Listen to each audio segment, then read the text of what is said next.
Okay, first up, we have public hearing, capital project, bus replacement plans. Then call meeting order, roll call. Please let the record reflect that Dr. Gerges, Mr. Arnold, Mr. Gilbert, Mrs. Collier, Mr. Gillespie, and Mr. Garrison are all in attendance.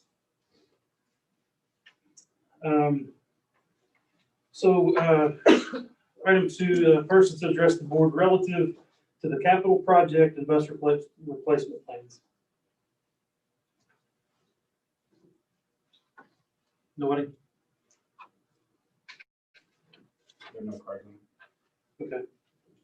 So, item three, presentation of capital project and bus replacement plans. Do I have anything to present? Not really.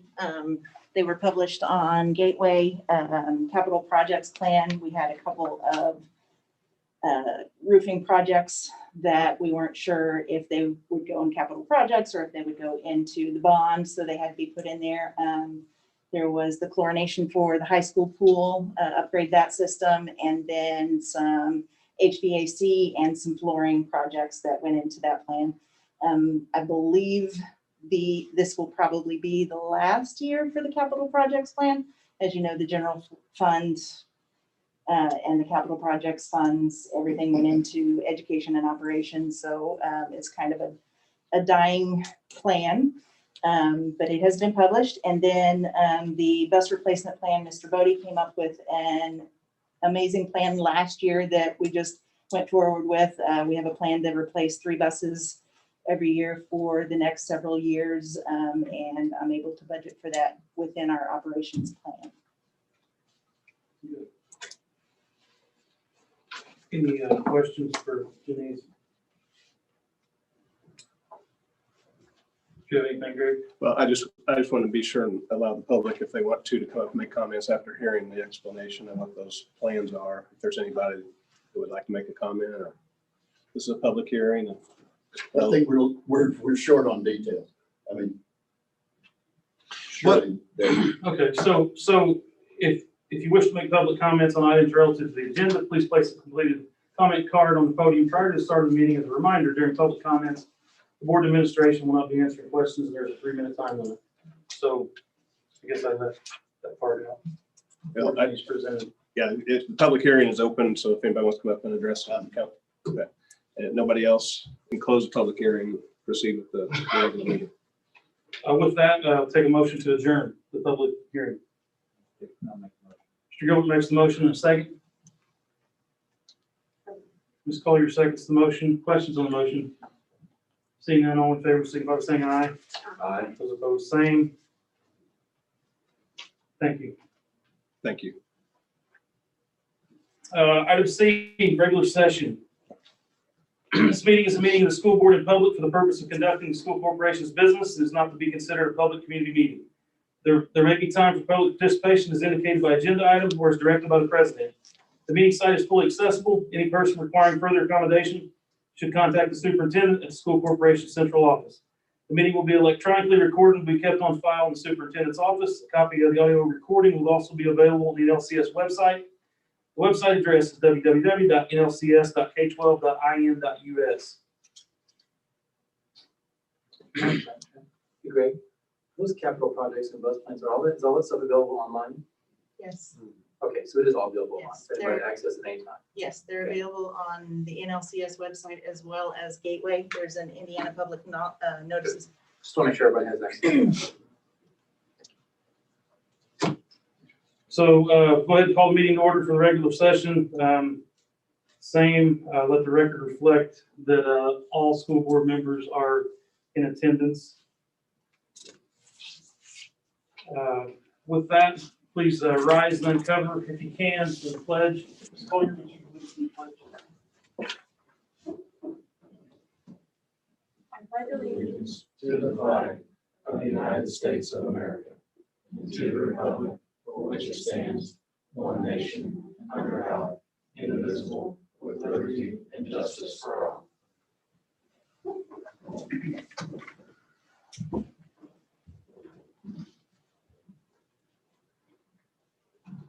Item E, Persons address the board relative to the agenda. Oh, I'm sorry. I apologize. I don't have my iPad. I'm going from scratch here. Item 3, review for approval of minutes and executive session memorandum from September 17th, 2020. Get a motion to approve. Mr. Arnold makes a motion in a second. Dr. Gerby seconds the motion. Questions on the motion? Seeing none, all in favor, signify by saying aye. Aye. Those opposed, same. Item 4, review for approval of minutes executive session memorandum from September 24th, 2020. Get a motion to approve. Dr. Gerges makes the motion in a second. Mr. Gilbert seconds the motion. Questions on the motion? Seeing none, all in favor, signify by saying aye or show of hands. Those opposed, same. Thank you. Now, item E, persons to address the board relative to the agenda. If you wish to make public comments on items relative to the agenda, please place a completed comment card on the podium prior to the start of the meeting. As a reminder, during public comments, the board administration will not be answering questions, and there's a 3-minute time limit. Seeing none. Item F, business services, Mrs. Rome. Claims and payroll since the last board meeting. Thank you, Mr. President.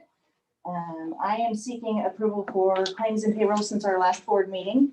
We had a total of $5,475,222.09. I'm looking for the board's approval for those claims and payroll. Got a motion to approve. Mr. Arnold makes the motion in a second. Second. Dr. Gerges seconds the motion. Questions on the motion? Seeing none, all in favor, signify by saying aye. Aye. Those opposed, same. Thank you. Thank you. My second agenda is the 2021 budget. This was published on our website as well as budget notices, indiana.gov. Was published in September. We also had our public hearing actually it was published at the beginning of September. We had our public hearing in September. And let's see here, and just some gentle reminders about the budget. There is $2.5 million that we are requesting to spend out of the rainy day fund. That money is already there. We are just requesting to spend as an in case of, so that's not part of our technical budget. It's also, we have to take a lot into consideration as far as the budgets are concerned. We have to try to figure out public funding. We have to figure out a lot of worst case scenarios, and then COVID happens, and so it's always a moving project. But this is not, just because we adopt it tonight doesn't necessarily mean that that's what's going to stick. We have to submit this to our Department of Local Governance Finance, or Finance Governance, and they will make sure that it's we can finance the budget, and then they approve it, send it back to me. I have 10 days to make some adjustments to it, and then we can go from there. So this budget is not what the end will be. In fact, last year we asked for $52 million. We ended up only having a budget of $50 million. We anticipate the same to be this year as well. So this was published, like I said, in September. We're seeking a total budget of $52 million and I think that's it, $52,653,140. Just seeking the board's approval to go ahead and submit that to the DLGF. Get a motion to approve.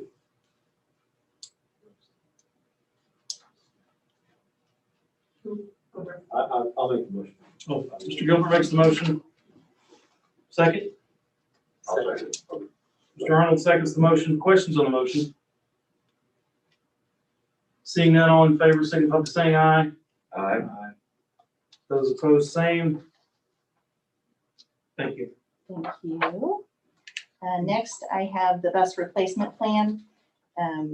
Asking for approval on the bus replacement plan. Like I said, Mr. Bodie came up with a fantastic plan We have all of the buses that should be replaced over the next 5 years. Just seeking the board's approval on that. Get a motion to approve. Motion. Dr. Gergis makes the motion and a second. Second.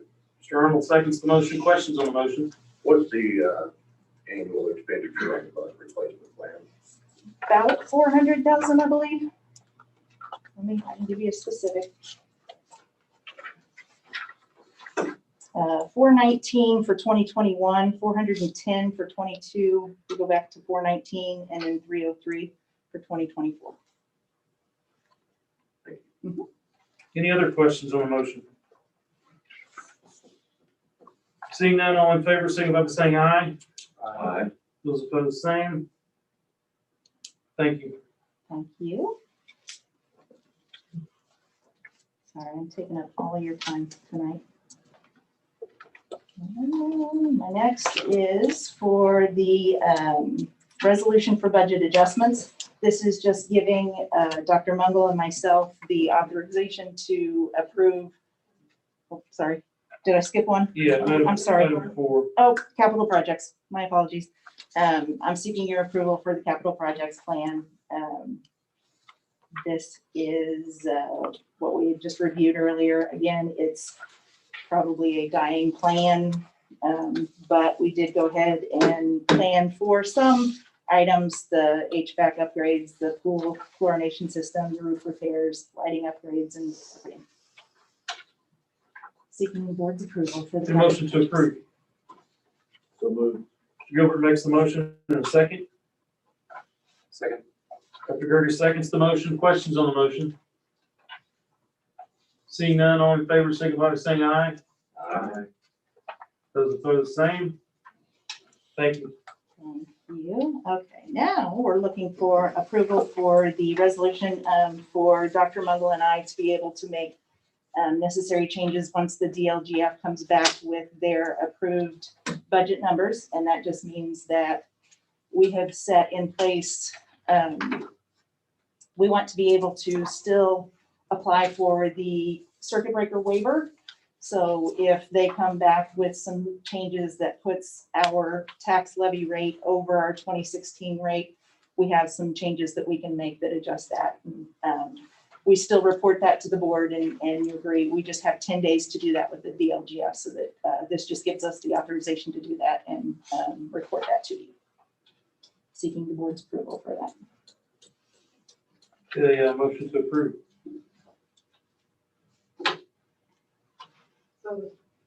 Ms. Collier makes the motion. A second. Second. Dr. Gergis seconds the motion. Questions on the motion? Seeing none, all in favor, signify by saying aye. Aye. Those opposed, same. Thank you. Item 6. Item 6 is transfer amounts from education to operations fund, and that is when they went from the general fund to operations fund, and everything came into education. We were allowed to take a certain percentage from education to put it into operations fund. And we are just looking to be able to transfer that amount every month. It was actually an amount that I think Corbin came up with, that we kind of just stuck with. She was able to research some numbers that, some of the account numbers that were taken, some operation expenses for that, and boiled it down to a monthly number. It's $482,817.50 that we transfer monthly, and we don't exceed that every month. Just seeking the board's approval to authorize that. Get a motion to approve. So moved. Mr. Arnold makes the motion in a second. Ms. Collier seconds the motion. Questions on the motion? Seeing none, all in favor, signify by saying aye. Aye. Those opposed, same. Thank you. We're almost there. Thank you. Number 7, the resolution to authorize the ability to transfer funds, appropriations, and revenues. That's just giving me the authorization to, a good example would be if I had appropriated a fund for Springville, then I can move those appropriations. I've gotten permission to spend those dollars. I can move those to a different school, or if COVID happened, then I can move those appropriations to a different program. So just seeking your approval to give me the authorization. Those are still brought to you monthly for approval. The motion to approve. Dr. Gervis makes the motion in a second. Second. Mr. Gilbert seconds the motion. Questions on the motion? Seeing none, all in favor signify by saying aye. Those opposed, same. Thank you. And finally, just looking for your approval for a rainy day fund transfer. If we do, for our 2019 budget, we had budgeted an amount to transfer into rainy day, should we be able to hit our numbers. So I'm just looking for a resolution to make that transfer, should that be available. A motion to approve. Mr. Arnold makes the motion. A second. Second. Mr. Gilbert seconds the motion. Questions on the motion? Explain that to me again. Sure. So At the end of the year, if we have additional funds in some of our accounts, we will transfer that to the rainy day fund. Okay. It's going in, Okay. but we won't know until Gotcha. Yeah. at the end of the year. Gotcha. But it just allows her to do that. Any other questions on the motion? thank you. Seeing none, all in favor signify by saying aye. Those opposed, same. Thank you. Thank you. Item G, personnel, Mrs. Winzak. Thank you. First item of the personnel, we have the new hire of Christopher Branham, and certified, he's our Empire Virtual Learning Center instructor, and bring that to you for your approval. Get a motion to approve. So moved. Mr. Gilbert makes the motion in a second. Second. Dr. Gerges seconds the motion. Questions on the motion? Seeing none, all in favor signify by saying aye. Those opposed, same. Thank you. Thank you. For support staff, we have Sharice Deary, Validity Campus Instructional Assistant, Elizabeth Kyle, BNL Special Needs Instructional Assistant, Marla Kirkman, Newborn Elementary Instructional Assistant, Marty Leonard, Shawswick Elementary Instructional Assistant, Terry Rainey, BNL Health Aide, Tiffany Ridge, Validity Campus Intellectual Disabilities Class Instructional Assistant, Lindsay Staggs, Validity Campus Super Sub, and under maintenance custodial, Anna Bexel, NLCS custodian. I bring those to you for your approval. The motion to approve. Dr. Gerges makes the motion in a second. Second. Mr. Arnold seconds the motion. Questions on the motion? I have one question. The custodian, isn't that typically 180 days, or is that a little, or is that a new? Right, we're hoping to change all of the 180 to 190 to give us a little more prep, getting ready for school instead of just showing up on the day that the kids show up. Help us get ready for school. Okay, I just wondered because I've never seen a 190-day custodian yet. We're wanting to do a week before and a week after. It's really hard for the custodians to show up the same day as the students. Right. So that's why we're making that transition. Thank you. I have one other question. What's a super sub? Our super subs, It's a new position. it is a new position this year, and they're loving it, the principals and teachers, because they have a sub that just shows up for work at that building every day, and they're there to sub.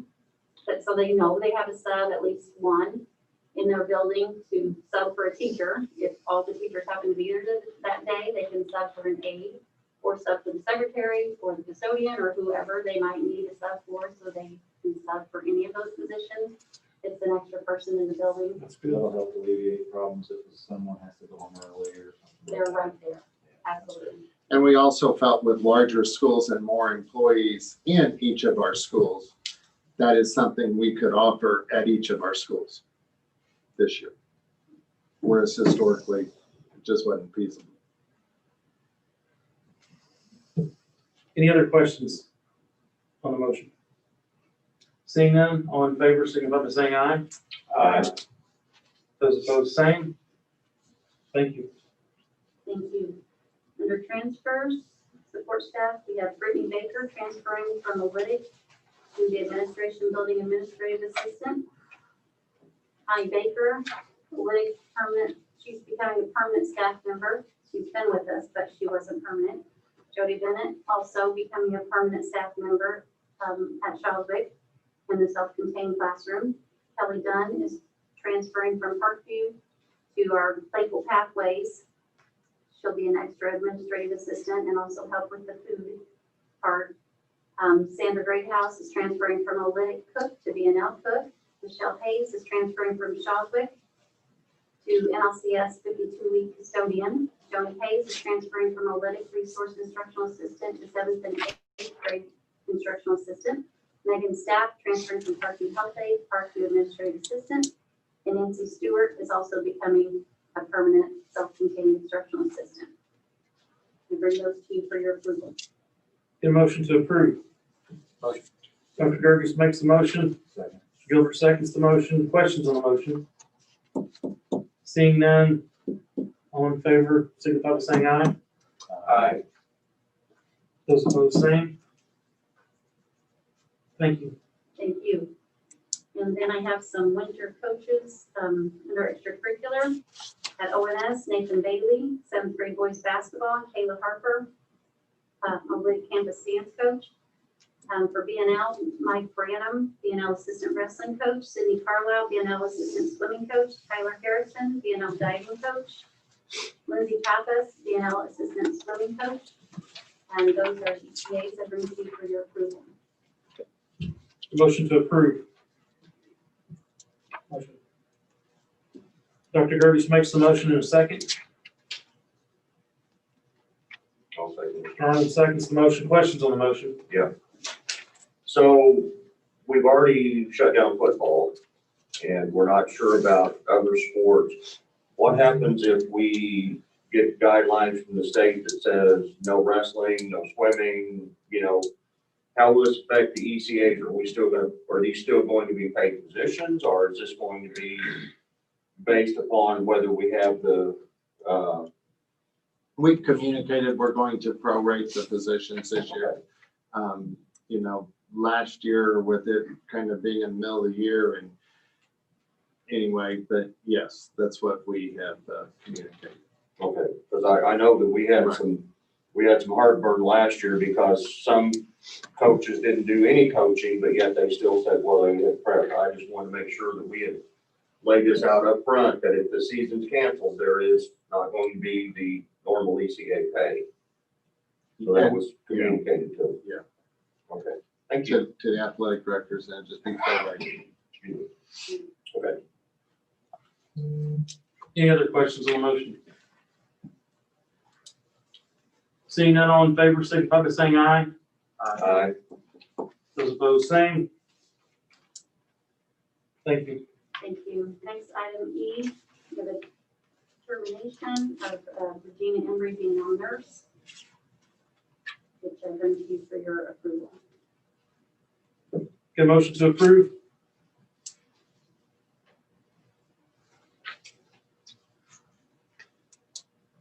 So move.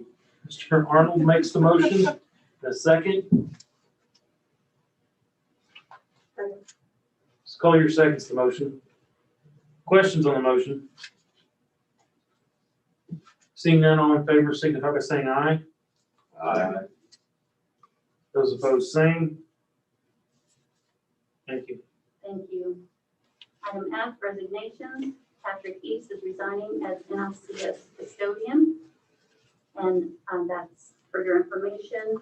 Item G, another information item, retirement. We have Dave Combs retiring as NLCS skilled maintenance. Been with us 15 years, a little over.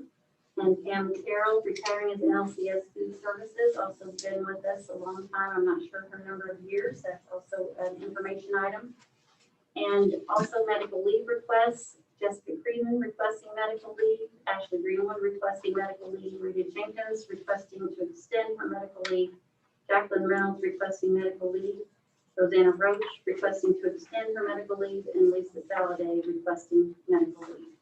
We bring those to you for information. And that's all I have, unless you have any questions. Thank you. Thank you.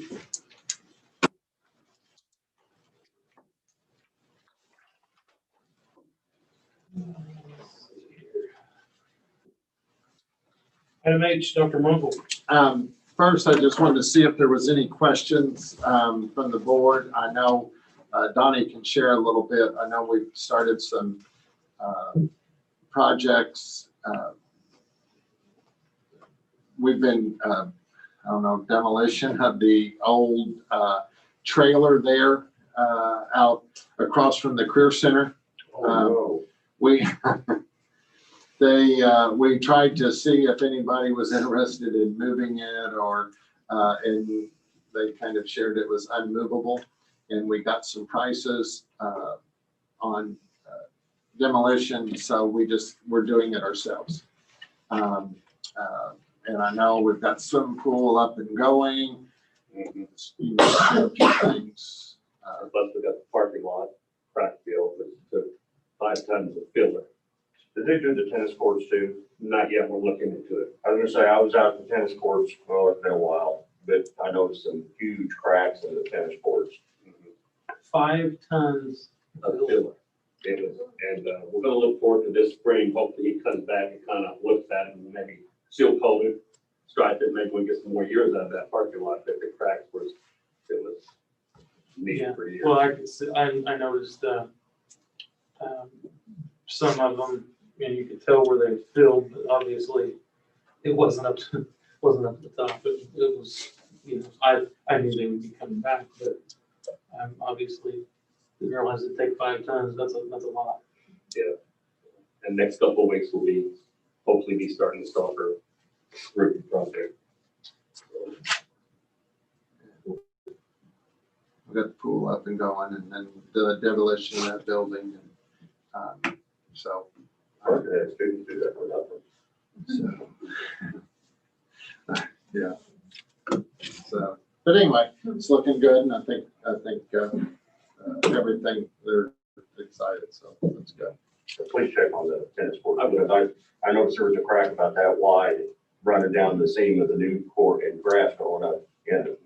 We did get prices. Mr. Callahan had somebody who had ever seal coated it last, came out and gave us some. And I think it was something with both, well, I guess it was with boys tennis this fall. Girls was in the spring. We knew that we couldn't do it, but it's something that we'll do out of next year's budget. Okay, let's see if I can get my clicker to work. There it is.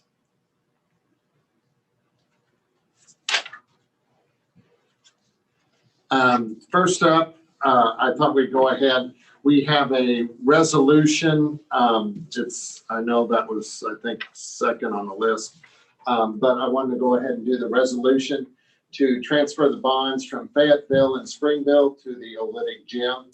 Obviously, as you know, that's something that we've been working on with bond counsel and getting that transferred and cleared. Mr. Pittman can share a little bit more with you.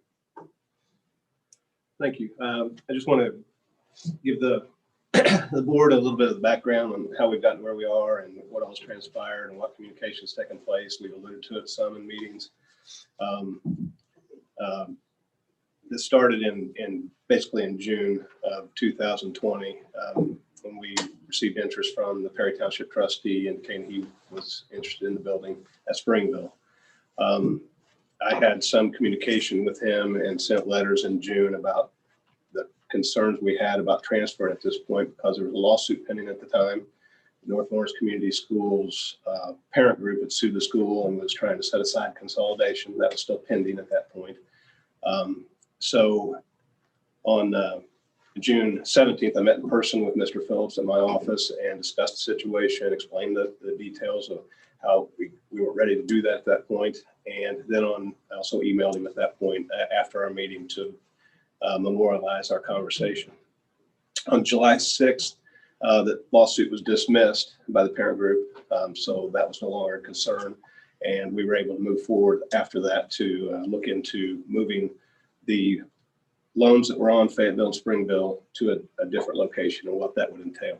On July 8th, Dr. Mungle and I had a conference call with school attorneys to discuss moving those loans. On July 23rd, I sent a letter to Mr. Phillips through his counsel, who had been identified at that point as Mr. Steele, just explaining the process, the issues we had, and that we wouldn't be able to transfer the title to or offer the building to the trustee until those loans had been moved.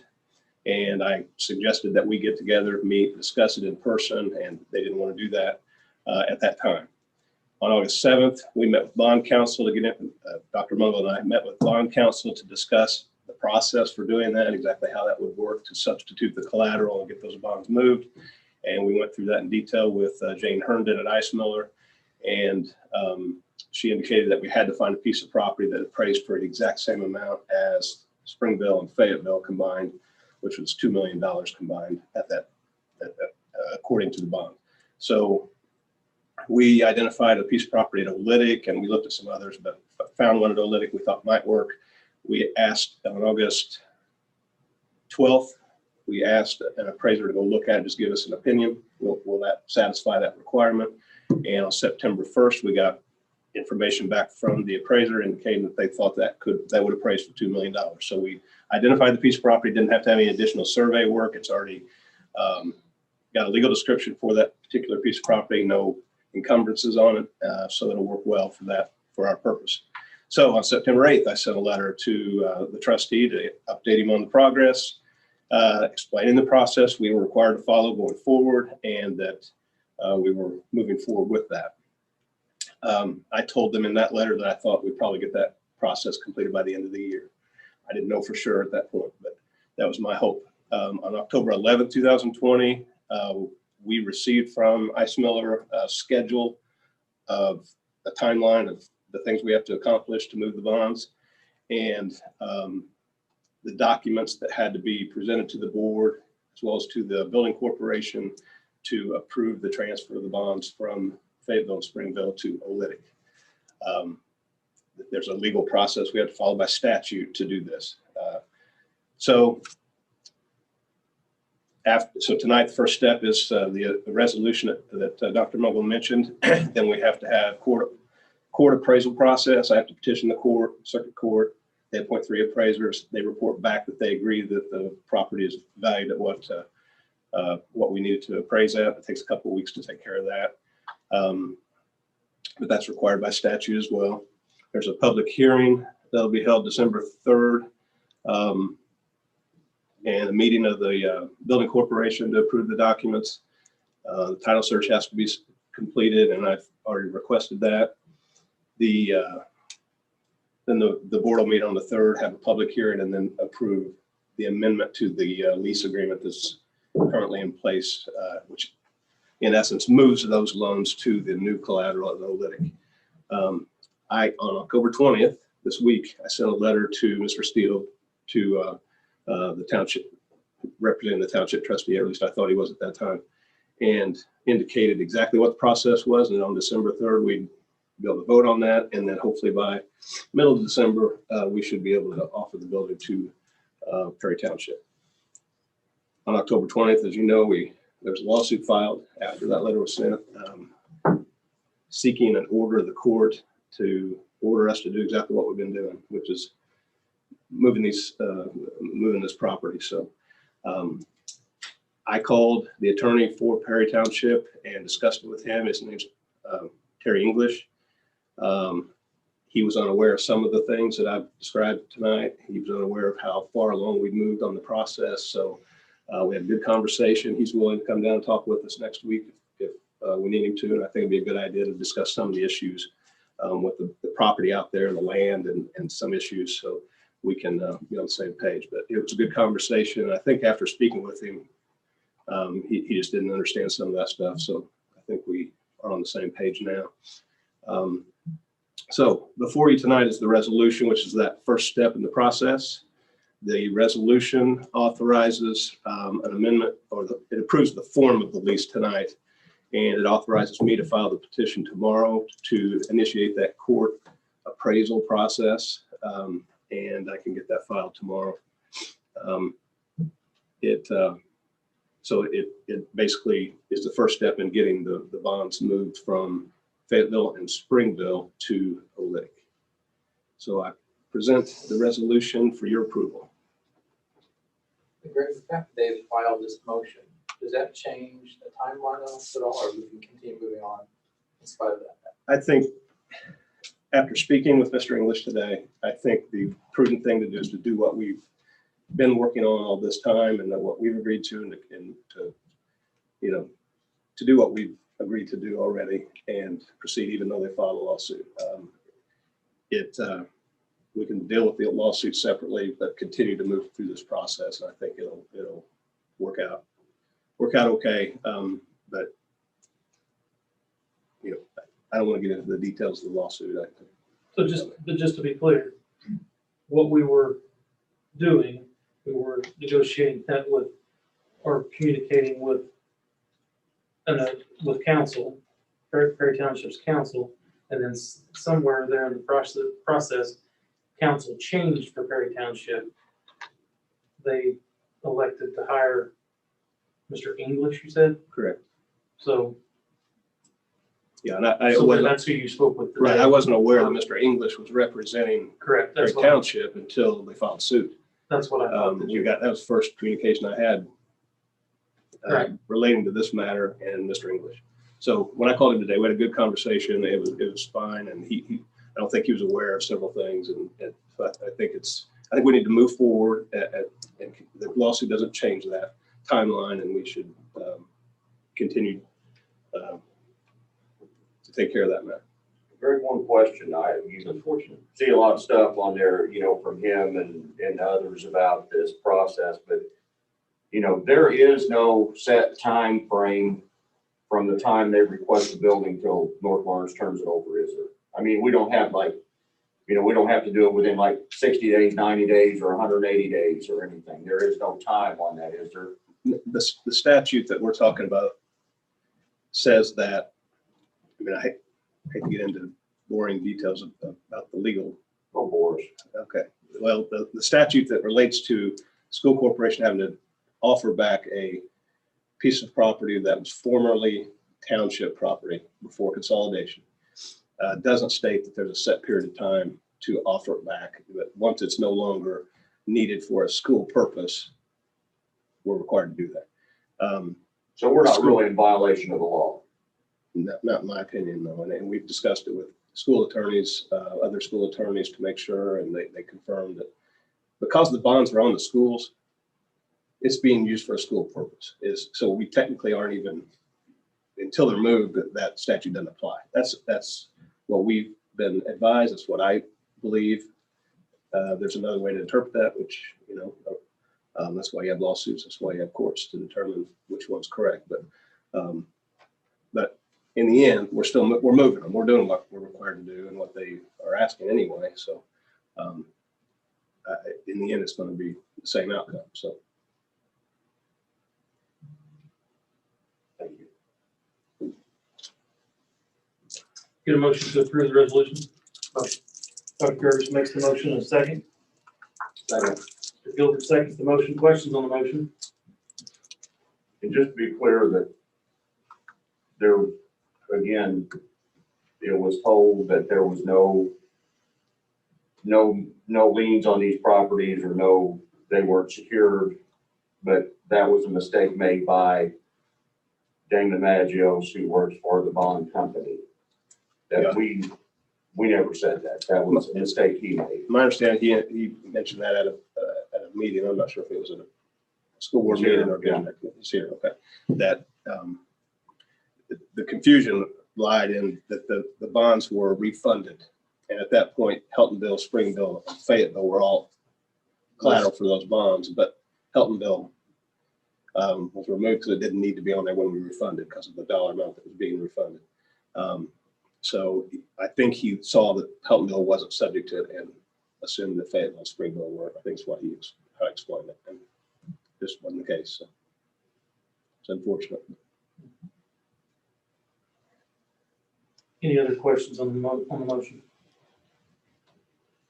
Seeing none, all in favor, signify by saying aye. Aye. Those opposed, same. Thank you. Thank you. Next up, we have our calendar update. I know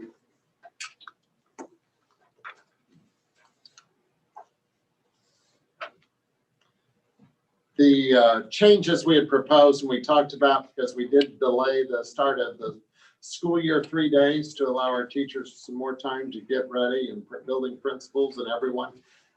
We're going to make February 15th, April 2nd, and May 4th, those days, virtual learning days. So if I could just get the board's approval to update our calendar so we can update our website. Make the motion. Mr. Gilbert makes the motion in a second. Second. Mr. Arnold seconds the motion. Questions on the motion? Seeing none, all in favor, signify by saying aye. Aye. Those opposed, same. Thank you. Next up, just an update. I know as we have returned from fall break, we've obviously, as you can tell, seen an increase in the number of students that we've had in quarantine.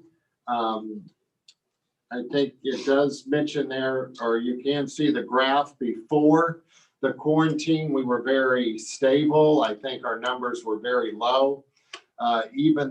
And I'm looking at the blue line there, those numbers that represented the smaller numbers that were in quarantine were reflective of homes or other places where people had been exposed, not that they had been exposed in our schools.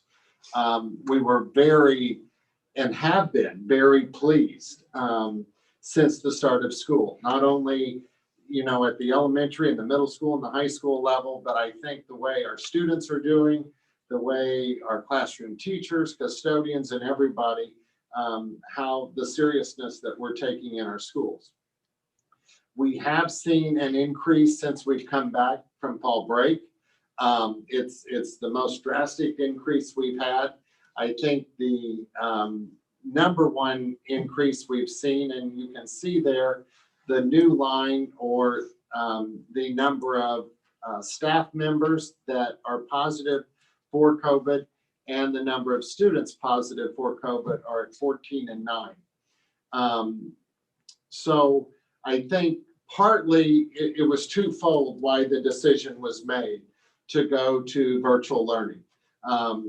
Obviously, these numbers caused us to look at it and reflect, but we also felt like that we could address, and we have been working the last 10 weeks to prepare for virtual learning. We've been working with our teachers and professional development. We purchased the 800 Chromebooks. All of our students are now one-to-one this school year. And this next 2 weeks will give our teachers the opportunity and students. And we will probably learn as much the next 2 weeks as we did the first 2 weeks of this school year about in-person learning during COVID. So we're going to, and obviously our learning environments, we have in-person, which we've been doing, and I want to say we've been extremely fortunate and blessed to have all of our students the first 9 weeks, the first 9-week grading period. It was unfortunate that our football team, we did get to participate in all of our regular season games, but that we've been able to do so well for so long. I think a lot of us just didn't know what to expect when school started. The hybrid model, and then obviously virtual students, but those are 3 different types of learning environments. In the hybrid schedule, this is the information we've placed on our website, and I know our schools are communicating out today and tomorrow, but on Monday, All of our elementary students, preschool students, there will be no change. They will still be in person every day. Those students are self-contained and they stay in their pods, and our numbers at the elementary level have been extremely low. I think also too, we know it is much more difficult for many of our families to be able, they just have to stay home. And this follows the state guidelines and recommendations from the Indiana State Department of Health. Olynyk Middle School, 7th and 8th graders, Bedford Middle School and the high school, they'll move to a 2-week hybrid, which is for the next 2 weeks. And then there's no change, obviously, for our Empire virtual learning students. And then our in-person students, grades 7 through 12, we have the schedule that is listed. So we've listed out each day. We went A through K and L through Z when we looked at our students. That was the closest break of 50-50 at the high school. So that's how that was chosen. But you can see there the days that they will be going to school. The nice thing is our students will be with their students either on Monday or Tuesday, and then be away from them, but then they'll be back with them on Thursday and Friday, one of those days. Students will have the opportunity to download on their Chromebooks. They do not have to have Wi-Fi. There's a little bit of, I guess, belief, or some people believe you have to have Wi-Fi to use a Chromebook, but with the students at school, they will be able to download information onto their Chromebook. So then if they are at home on Tuesday, they would be able to use that information at home, even if they don't have Wi-Fi connectivity. And then they will be able to remote in live, or they could remote in at a later time because the teachers will save the information for the students. This is the chart that is on the state website. It's what is being used all across the state of Indiana. I received a phone call from our local health department and the Indiana State Department of Health yesterday morning that as of noon yesterday, on Wednesdays at noon is when they reallocate the color level for a county, that we were going orange. And you can see the recommendations that they make. And actually that is the recommendations that we're following. I think it's twofold. I think some could argue possibly that isn't a step that we needed to take, because orange does not reflect where we're at in our schools. We haven't had any documented cases where COVID is being shared from one person to another in our schools. And in fact, if you ran our numbers, we would be more at the blue level if you look at the different percentages. But I think it will be beneficial for all of our students and teachers to have this opportunity. And also we were having several staff members that were impacted, which was becoming also a concern. So that's more why the decision was made than just reflective of this number. So I wanted to just give you that update. I know it has been a busy week since fall break, or I can at least say it has been here in our schools with the amount of contact tracing and everything that goes into that. Again, I cannot say enough about our school nurses, our building principals, our school secretaries, our custodians. It impacts everyone at North Lawrence Community Schools. Our classroom teachers, our aides, you know, when someone is quarantined, all of a sudden we're changing gears because these 4 people may be going home. And those are things that everyone has been so good and helping out. And if it wouldn't have been for the teamwork in our North Lawrence Community Schools family, we would not have had the success we had the first 9 weeks. So it's really a great thing for everyone and all of us that are involved. we've been able to accomplish what we have. I did put together tonight just I think a 2-year reflection at times. It is time good for us to stop and reflect a little bit where we've been and what has been done. I know most of the time our boards and myself in other positions, we kind of look at our positions in 2-year time slots, and it's a good time to go back and look. I do know one of the areas that we were looking at when we first started and we evaluated was the inequitable student opportunities. We were concerned that some of our elementary students were having opportunities with robotics or Project Lead the Way, or maybe we had a better high ability teacher at one school and not all of our other schools. And even a little bit with technology as well. Our overspending was a concern. We knew we were overspending. We knew that was a concern and something that needed to be addressed. And we had seen that over time. All of us were concerned about our school letter grades. We were concerned about the graduation rate. I think one of the concerns that we brought to our attention a little bit was the outdated software and kind of the lack of technology. It's hard to manage the number of employees that we manage and take care of the number of students in the transient world we live in today without software to help us achieve those goals. And obviously we were concerned about lower teacher and staff wages. And looking in that on the first one, these are the areas in the last 2 years that we have addressed. In equal student opportunities, all of our students have the opportunity to take students virtually. This is something I think in listening to some of the board members had been discussed historically and had kind of been a concern. And it was something that we set out as a board and we looked at and we addressed. It couldn't have been better timing than we had. We had no idea when we went down this road that COVID would be coming along.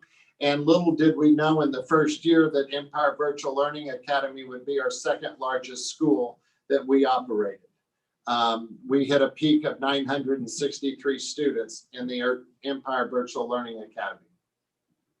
The Gateway Academy was a concern of ours. Obviously, we felt like the Gateway Academy could address and help our graduation rate at the high school, but it could also help meet the needs of some of our students, either some of our students that were transitioning or working some, and it was just hard for them to meet the traditional hours or the structure that our B&L High School offered.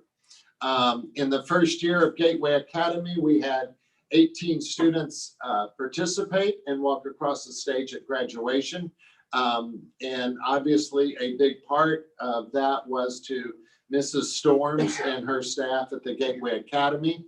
We transitioned the first year into having the Gateway Academy located at the Stonegate building.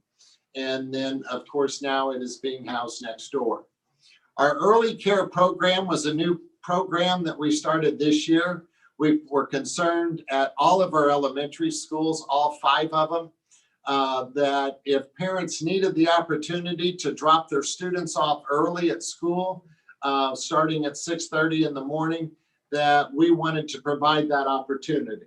And we have approximately right at 90 to 100 students participating in that program every morning in our 5 elementary schools. And I think the more we educate, the more some parents learn. And obviously we put early care here, but we know our students are served in care after school through the Boys and Girls Club.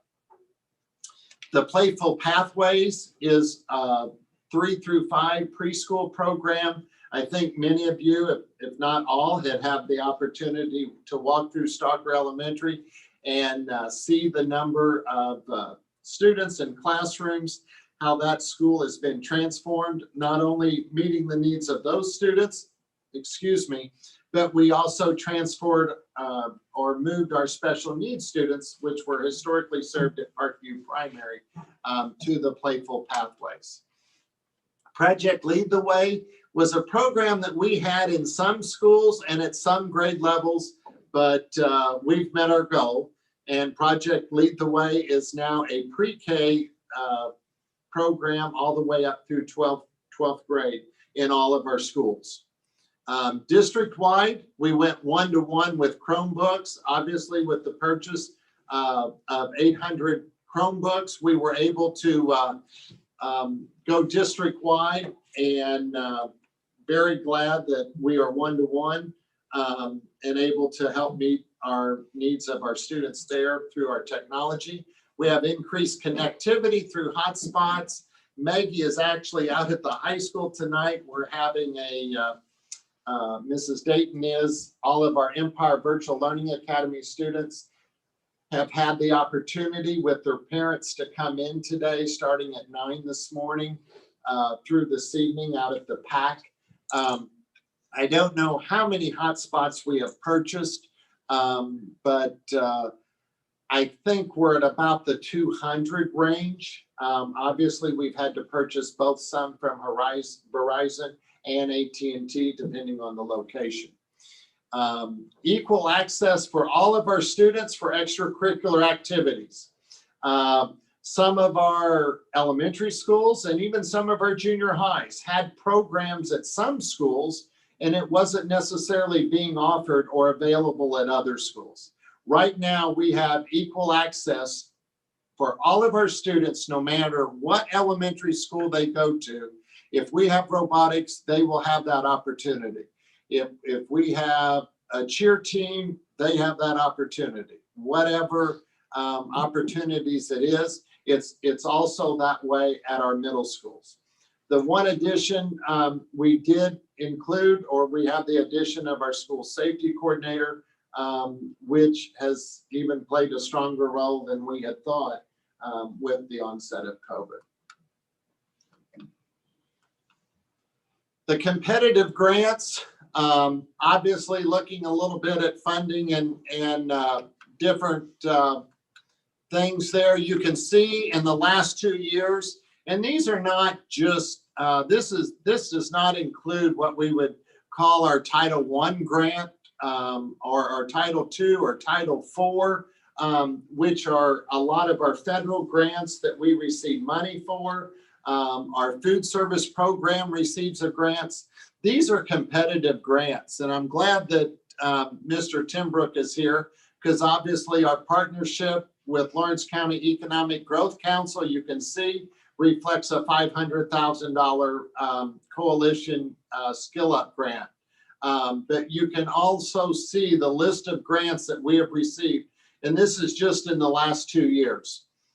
We've not only written these grants competitively and went after these grants and received these grants, but we're implementing the grants, we're tracking the grants, which is also a lot of work.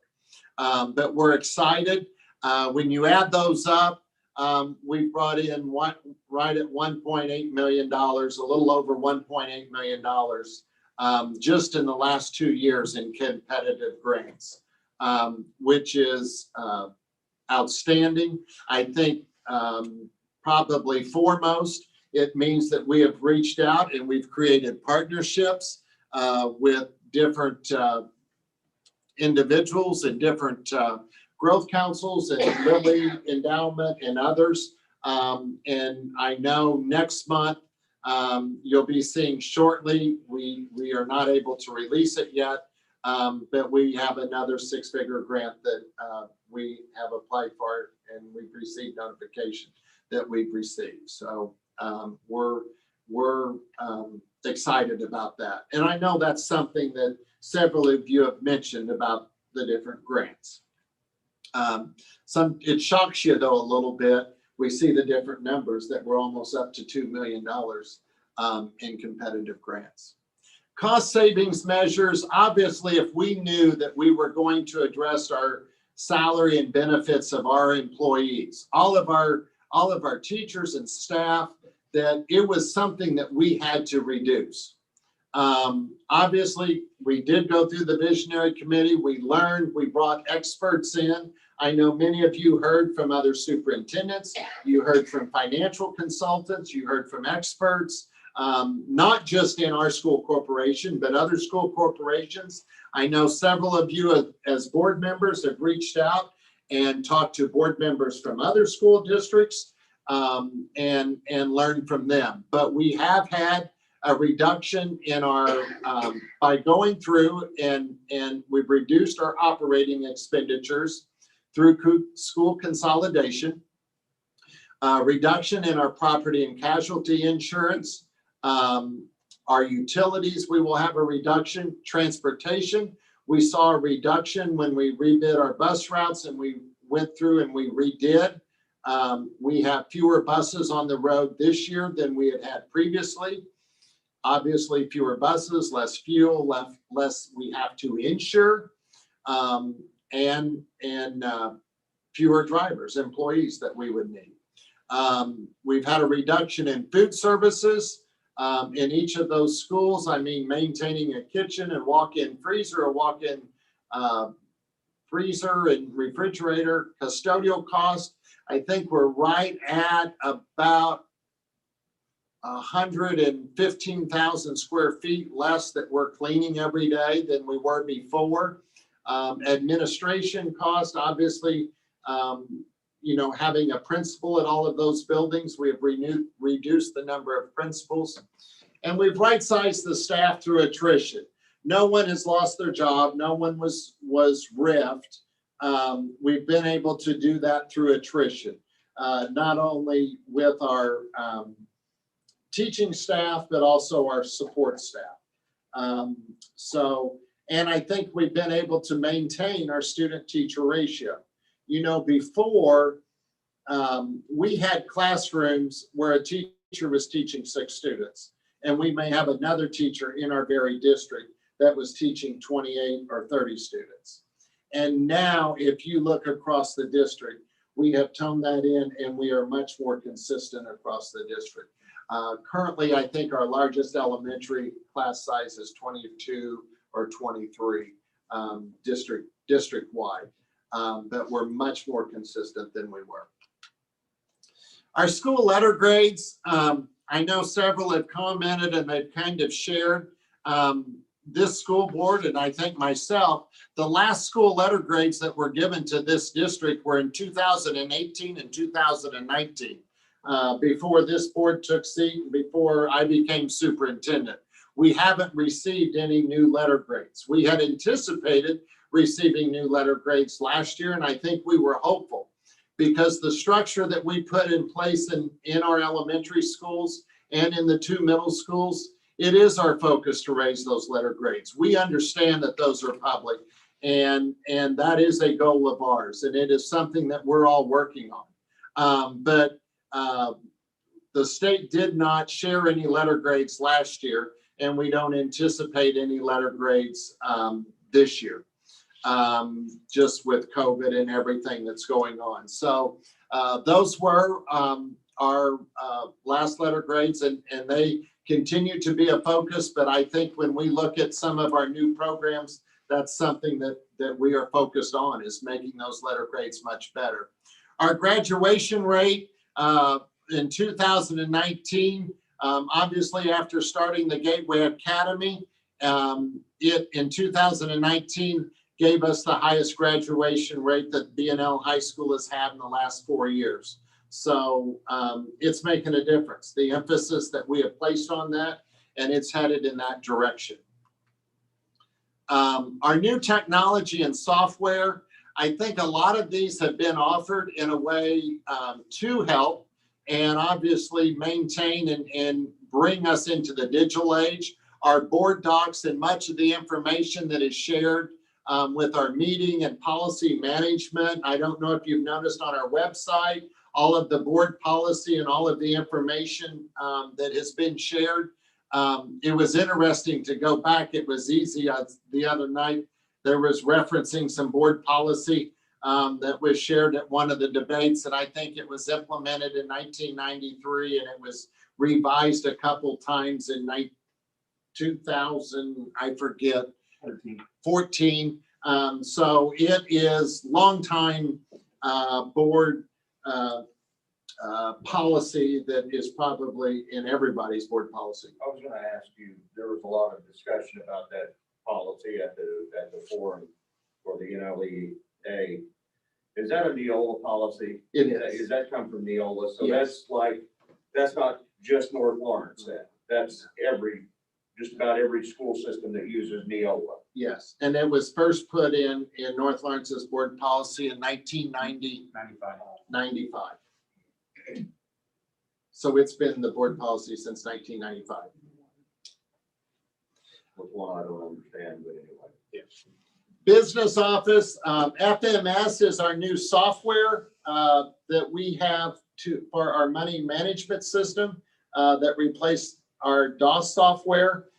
Digital time cards, we're getting there, but the nice thing with digital time cards, obviously, I think one, we're more up to date with the State Board of Accounts.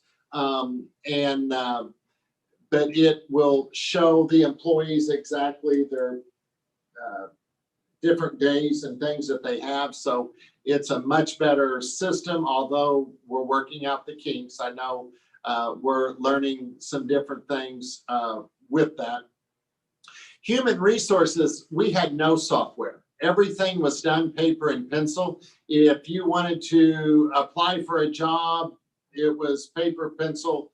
There was nothing, was there? Right. Now with Unified Talent, we have applicants, we can do tracking, they can apply online. All of our employee records are digital, and transportation had no software. The transportation software and Mr. Bodie, I can't say enough, as we redistricted, VersaTrans has been extremely helpful and very useful. And it allowed us in the first week of school, we were really nervous exactly what our numbers would be, but they were right on. All of our websites have been updated. They're much more user-friendly than they were. Our schools are using the websites. Obviously, we recognize social media as a way that we live and the way many of our parents and families like to receive that information. And some of it was, even when we started, much of it, we had different social media accounts out there that we didn't even have ownership of. This is a list of all of the different types of software. So when we get a new student or we get a new employee, every one of these things are updated at midnight. So if we have a new student enroll today, when that teacher goes in and they pull up their class tomorrow, that student is now automatically in there, ready the first day. And if they're going to use one of the different software programs, the teacher it's automatic. This process, it has just moved us forward so much. And I can't say enough about Tammy Davis, who has really orchestrated a lot of this and learned that. But before, historically, if an employee would get an email, they get all of that. It just happens automatic. And also, if they resign or they retire, those things update and automatically happen. And to think about that process, it seems pretty simple there, but we have about 6,000 involved in that. All of our students and all of our employees and everybody coming and going. Our wages, we have increased. I think our support staff raises, we had increases in January and August of this year. Obviously, we would want to do more, and we want to do, that is not a goal. And we knew this isn't a goal that we could fix overnight. But the nice thing is we are moving towards that. The certified staff, we did look up the historical data on the certified staff. The 3 previous years, the certified staff our teachers just received a $500 increase on the salary schedule.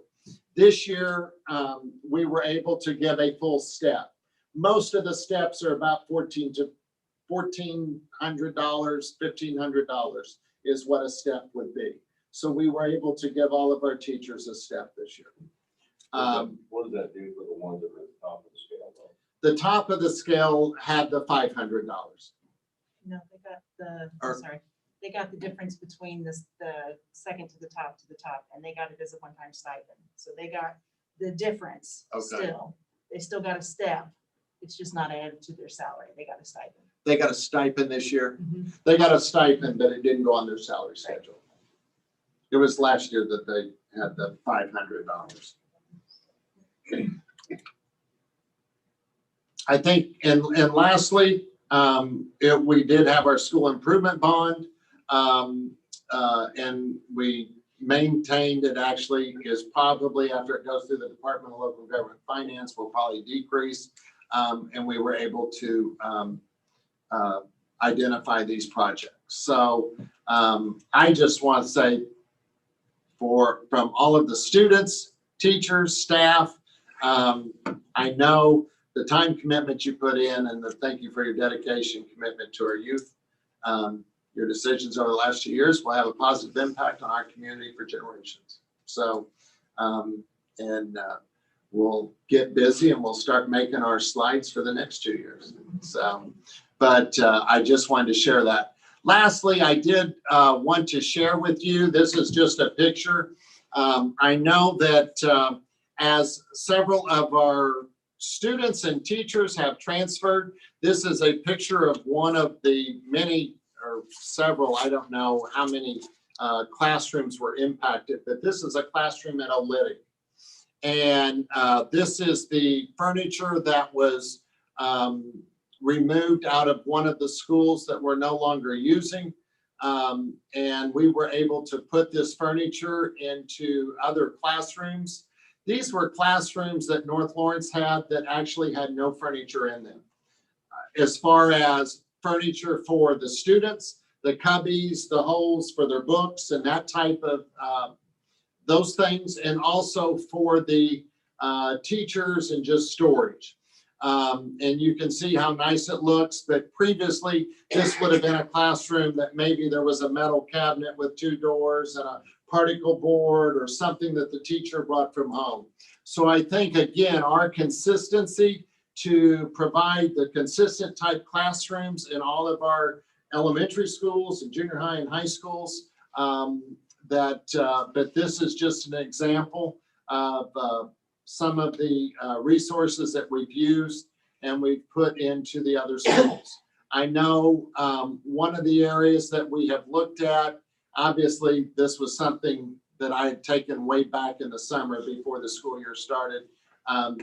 We got that area painted, but you can see that we are doing our best to utilize those resources. I think it is to follow those students. I know many of the teachers that taught at Springville.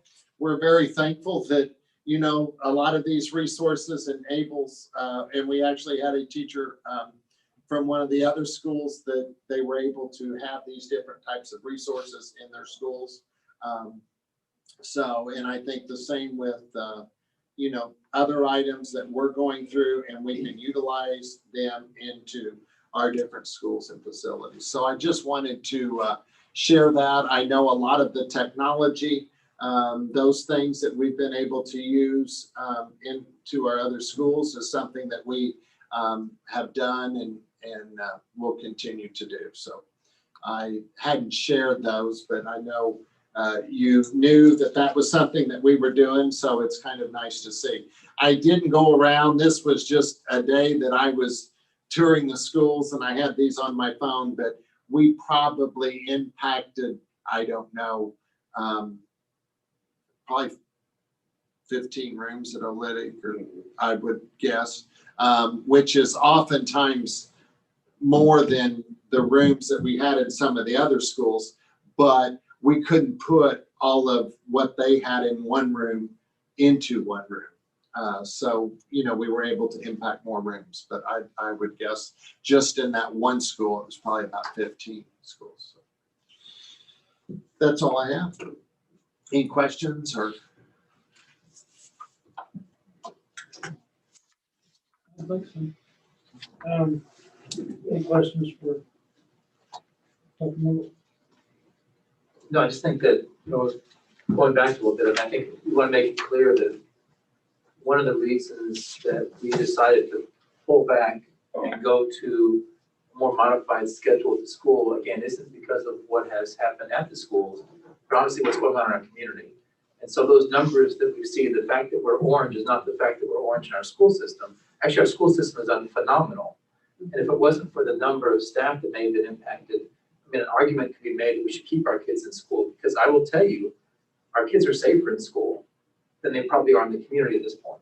Just looking at those numbers alone, that should tell you that. But again, because of what's going on in the community, we've been asked to kind of pull the kids back in to the home environment and do this modified schedule. So we're complying for in the best interest of our students and the best interest of our school system.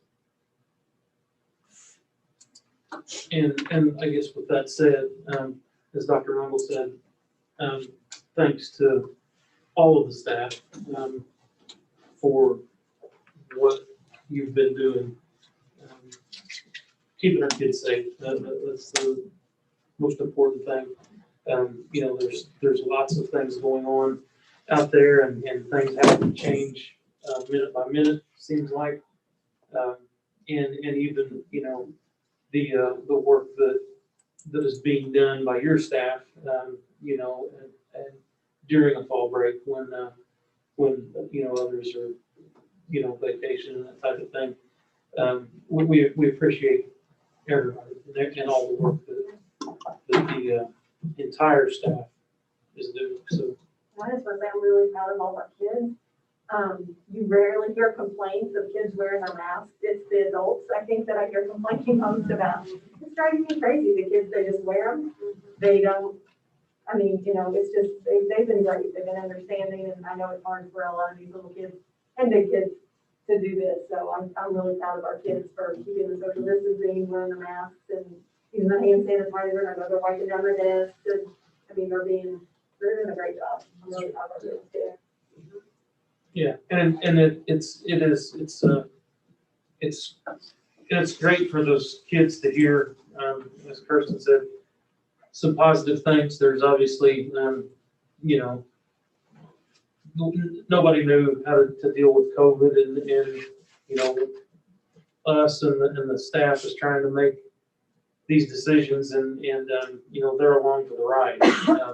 And the adults are looked to make those decisions for them, and obviously the staff and the board is doing the best they can with those. But the positive things, so hopefully, I don't think that there's probably too many kids in our system that are watching a school board meeting tonight.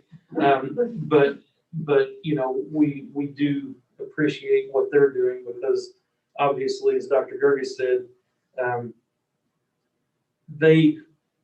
I would assume they feel like they were doing what they were supposed to do, and we have had to make the decision to pull them back out of school, away from their friends, for whatever might be, canceling, their programs and whatnot, and so it's hard on them, and so for them to hear positive things, I think, is a good thing for all of them, and I'm sure that the staff is doing that with all the kids. So we do appreciate all the work that everybody's doing. Any other questions for? Yeah, Dr. Mungel, you had mentioned that, if I remember right, that the Career Center students will have the option of staying in the Career Center due to the smaller school size, class size, so that they can stay in and go to the Career Center full time, so they won't miss any hands-on instructional time if they choose to go. That's correct. We have the two groups that we're looking at that in our junior high and the high school or middle school and high school level is our Career Center students would have that opportunity. Because obviously we serve not only our students, but students from visiting schools. But if they wanted to go 5 days a week, they'd have that opportunity because the nature of those classes and the distancing.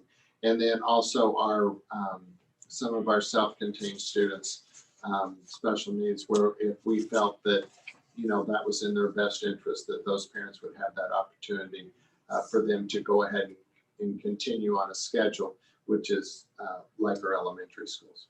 And the Gateway Academy, same thing, they So, will yes. still be. And our Gateway Academy, our Empire Virtual Learning Academy, they would both be just normal, yes, except Election Day. Yeah. That's the only day we're closed. And if parents find that there's a hardship in this class, and basically this hybrid program, they can get in touch with you and try to come up with a solution? It is, yes. I think if, I've had 2 parents reach out and I've had them contact their schools. Obviously, our teachers will be there every day. And if it is a hardship situation, it would be okay. I think we could look at trying to make those accommodations, and that's something that we would want to do. You would typically think most of that would be at the elementary level, which we're going to be there every day. But with some of our middle school students, that might be an opportunity if they need it. I will also say, and we're going to be communicate information out. I had a couple phone conversations with Mr. Decker with the Boys and Girls Club. And on every day, if students are not in session at the junior high level, and we anticipate more at the junior high level, they will be able to, and the Boys and Girls Club will be open all day. And they have desks and they have the Wi-Fi and they have those resources. So we're going to share that information out to our Bedford Middle School students and our Olytic students. They would be at the teen center. They would be at the teen center, yeah. So if they didn't want that option, we've also got the option, and we're, like so many times, we're blessed to have the Boys and Girls Club, and that would be an option as well. So we've got options, and I hope that the parents do reach out. Obviously we understand, and I know there is no one decision we can make with our 3 learning opportunities, whether it's virtual, hybrid, or in person, that everyone is going to be in support of. But we're doing our best to meet the needs. And I think even if we get into a situation, I encourage our parents to reach out to see even if we could help outside of what we've set out to do. Very good points. And I think you touched on this. So even if the student does not have the internet at home, because they are still going to school 2 days a week, they can download the assignments while they're in school, correct? Yes. And then with the work that they complete at home without the internet that they downloaded, when they come back to school, it can then send, when they have to email their teachers or send, the assignments would complete when they get back to school with their Wi-Fi, correct? That is correct. Okay. That is why our students go like Monday and Thursday and Tuesday and Friday, that they would have that opportunity to be with their teachers twice a week, but yet download but then go home and then come back. IPS schools they're having their students go Monday, Tuesday, and Thursday, Friday. But in visiting with our teachers and Maggie, Mrs. Dayton contacted and talking to the principals, we felt like this was a model because of the limited connectivity. And our students will not need that Wi-Fi. They'll be able to download the information on their Chromebooks. Very good point. Any other questions? All righty, moving on. Person to address the board. If you wish to make public comments, please place your comment card on the podium prior to the start of the meeting. As a reminder, during public comments, the board administration will answer questions. 3 minutes. First up, Ed Bay.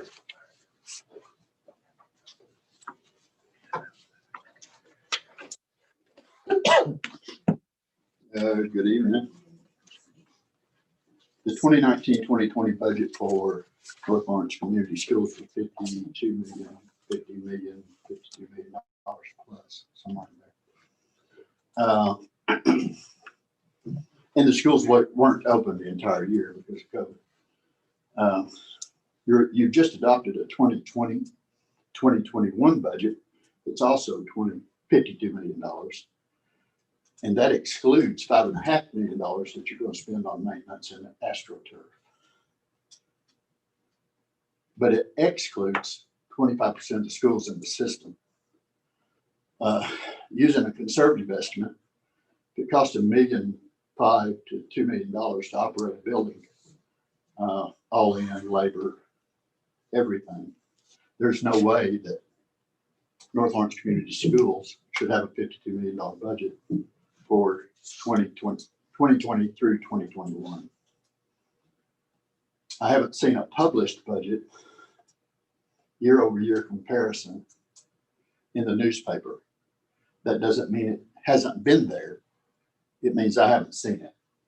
But I believe because North Orange Community Schools has the largest budget of any municipal organization in our county, I believe you owe it to the taxpayers to publish a budget in the paper compared to last year's budget so that taxpayers can see where this money's going. It's just common courtesy. The city of Bedford does it and really does a pretty good job with it. And if they can do it, why can't you guys? I don't want an answer to that question because you won't answer it anyway. Okay, is this budget not available online? It is, Did we not just talk about this? yes. It's available. I heard that. And also recognize. Did you not listen to what I just said? Oh, I did. But my other. It's not point is- published in the paper. And I believe it's required to be It published. is in the not paper. required to be published in the paper. It is not. Okay. Well, I'll research that and find out if it is or it isn't. Now, this is a $52 million budget with a $1.1 million shortfall each year. Okay, We're trying to avoid. the the math 1.1 still doesn't add up. Well, whether it does or doesn't, the point is we're trying to avoid a $1 million shortfall every year, or $1.1 million shortfall. So you have a budget that we were. I don't losing need, I don't need the explanation, Camille. Okay. I can do math. And that's why I'm here. It's But I because think I've done the math. Okay, go ahead, please, continue.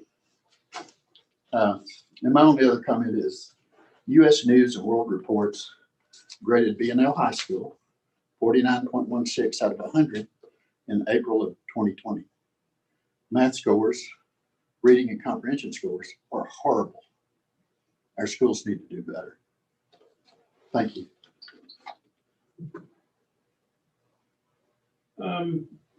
Next up, Joe Timbrook. May I take this off? Yeah, All right. sure. All right, thank you, Mr. President and school board. I didn't anticipate speaking tonight, and I don't like speaking off the cuff necessarily, but I thought it would be a good opportunity since Dr. Mungall went through those slides of how what has changed over the past 2 years. And on behalf of the Lawrence County Economic Growth Council, Lawrence County Workforce Coalition, I want to congratulate you 7 as a school board for the vision and the change that has happened over the past 2 years. When former Mayor Shauna Gerges and I wrote a grant, that Skill Up 3 grant that he referred to a little while ago, that was written in December of 2017, received in March of 2018. We made no traction with that $1.1 million until you all were seated together as 7 on the school board. That is when we began to make traction. And then with the administration and Dr. Mungall and the staff, the excellent staff that he's hired over the past almost 2 years to really make things go. We're just tickled to be part of it. Tickled that you have the vision to see what needed to happen going forward, working with the community and taking all what you've taken from the community. We're glad to be a positive force for you and work with you in the community. I will tell you on our sustainability plan for the Lawrence County Workforce Coalition over the next 2 years in 2021 and 2022, in our sustainability plan, we have money budgeted in addition. Dr. Mungo's seen that sustainability plan, and as well as resources to continue to work with North Lawrence Community Schools, as well as Mitchell Community Schools as part of Lawrence County. So we're tickled. I just want to say thank you, especially to the 7 of you that have made some very difficult decisions over the past almost 2 years. We just applaud you. We look forward to many more years of working closely with you and want to be open to everything that you need us to do, because we're really all in to do this together. We're not against you. We're with you in this process. So just want to thank you. Thank you. Thank you, Joe, and especially for if you've been out to the Career Center lately, there are some beautiful new machines out there that will definitely put our students ahead and help them to fill the needs of employers in this area. And also thank you for the work you've done with the Directors Advisory Board, and it's a good partnership, and thank you. Positive things. Good things. No other persons to address the board. We'll move on to closing business. The upcoming meetings, October 22nd, 2020, executive session and regular meeting. There will be an executive session 5:15 PM on Thursday, November 5th at the NLCS Administration Building. There will be an executive session 5:15 PM at the NLCS School Board open session at 6:30 PM on Thursday, November 19th, 2020 at the NLCS Administration Building. With that, I will take a motion to adjourn. Motion. Second. Curtis makes the motion, Mr. Gilbert seconds the motion. Questions on the motion? Seeing none, all in favor, signify by saying aye. Aye. Opposed, same.